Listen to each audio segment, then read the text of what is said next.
Hello friends, this is Sudha and welcome you to my channel. আগের ক্লাসগুলিতে আমরা সহজ পাঠের প্রথম ভাগের প্রথম, দ্বিতীয় এবং তৃতীয় পাঠটি সম্পর্কে আলোচনা করেছিলাম। আজকে দেখব চতুর্থ পাঠে কী রয়েছে। তো চলো শুরু করা যাক। চতুর্থ পাঠে দেখো, বিনি পিসি, বামি আর দিদি ওই দিকে আছে, ওই যে তিনজনে ঘাটে যায়। বামি ওই ঘটি নিয়ে যায়, সে মাটি দিয়ে নিজে ঘটি মাজে। রানী দিদি যায় না, রানী দিদি ঘরে। তার যে 3 দিন কাশি, তার কাছে আছে মা, মাসি আর কিনি।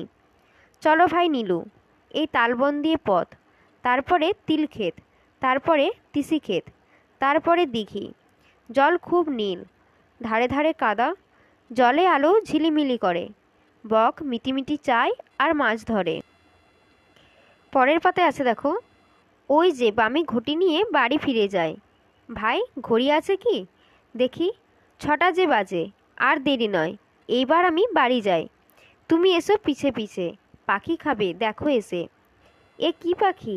এ যে টিয়ে পাখি। ও পাখি কি কিছু কথা বলে? কি কথা বলে?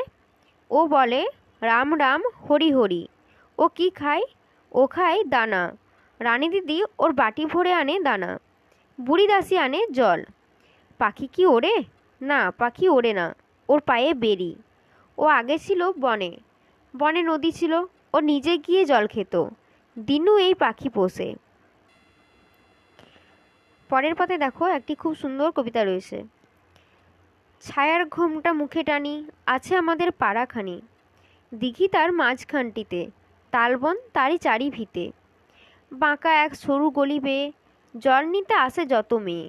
বাঁশ গাছ ঝুঁকে ঝুঁকে পড়ে, ঝুরু ঝুরু পাতাগুলি নড়ে। পথের ধারেতে একখানে হরিমুদি বসেছে দোকানে। চাল ডাল বেচে তেল নুন, খয়ের সুপারি বেচে চুন। ঢেকি পেতে ধান ভানে বুড়ি, খোলা পেতে ভাজে খই মুড়ি। বিধু গৈলানি মায়ে পই, সকালবেলায় গরু দই।